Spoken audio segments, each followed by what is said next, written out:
Shout out to EHS. I was about to say WHS, but shout out to EHS for sending me the story on Instagram about this guy right here whose name is Nathan Daniel Larson. And I swear he looks like kin to Buffalo Bill from Silence of the Lambs. And the story almost kind of is similar, not all the way there, but kind of similar to his. So this person, Nathan Daniel Larson, is a well-known Dub S'er or Dub S, and they said has been arrested for allegedly kidnapping a 12-year-old, and the police believe he has more victims.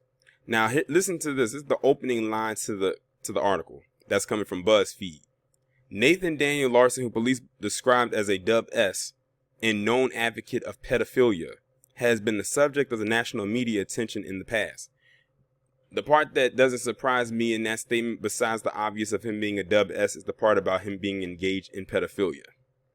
A lot of people who are Dub S or Dub S's tend to toe that line of pedophilia a lot. A lot. But let's get into it.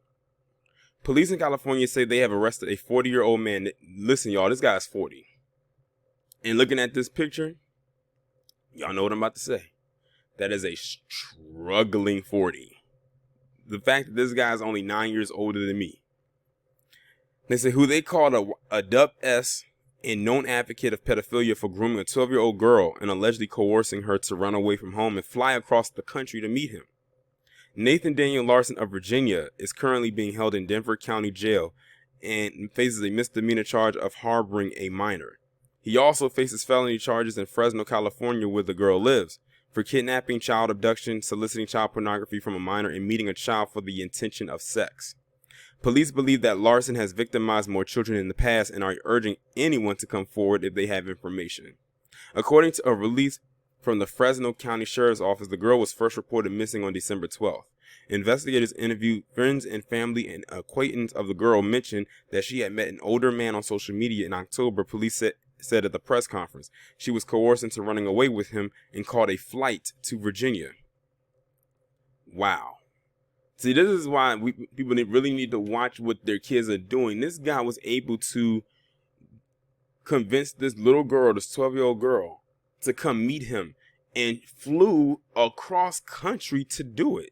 Not drove down the state to get there, but flew 3,000 miles across country. We're talking about from one time zone to another, from California to the East Coast, like 6 hours flying.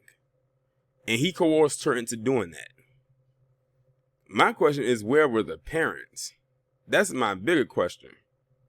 Investigators then found out that a man who was later identified as Larson and a young girl boarded a plane heading to Washington, D.C. The flight was scheduled for a layover in Denver, where local police then arrested him. Okay, so they were together. I must have misread. They were together. She didn't go by herself, but still. But luckily they caught him in the layover. He probably like, damn, why didn't I take a straight flight?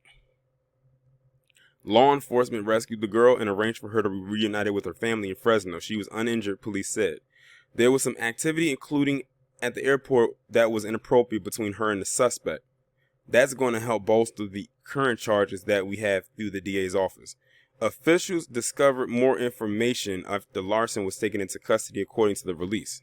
He allegedly flew to Fresno and went to the girl's house, coercing her to sneak out late at night. He called a rideshare to pick her up, according to police, and they went to the Fresno airport together.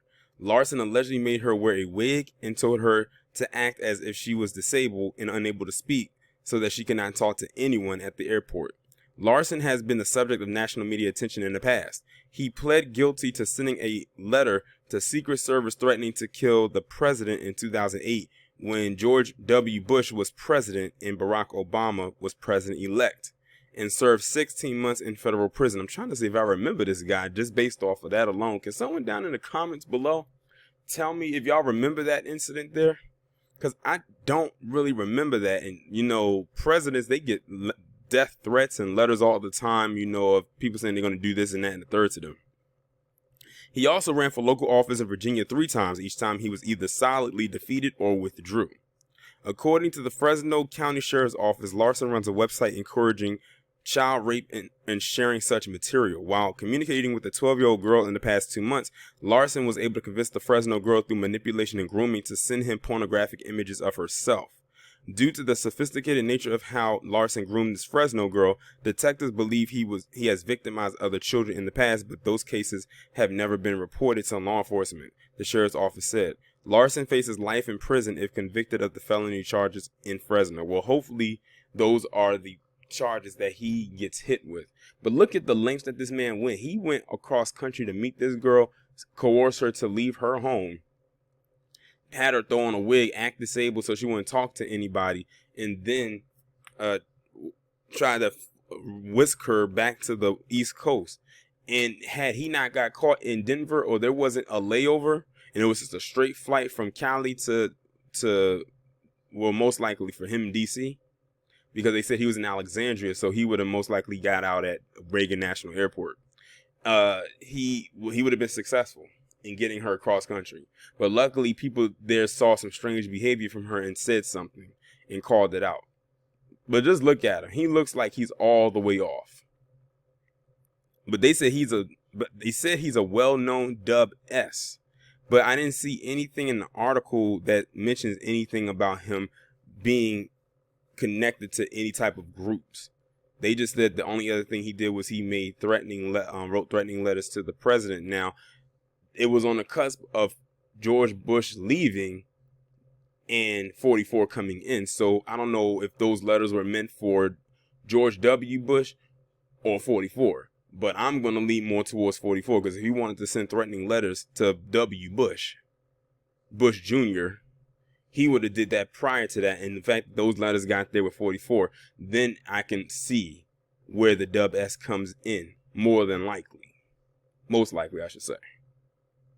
But hopefully they give him that. Hopefully the charges that he has against him actually stick, so they could throw his ass in jail for the rest of his life without parole. Y'all let me know what y'all think about this down in the comments. Like, share, subscribe. Make sure you have your notifications turned on to all. Have that bell clicked. And I will talk to you in the next one.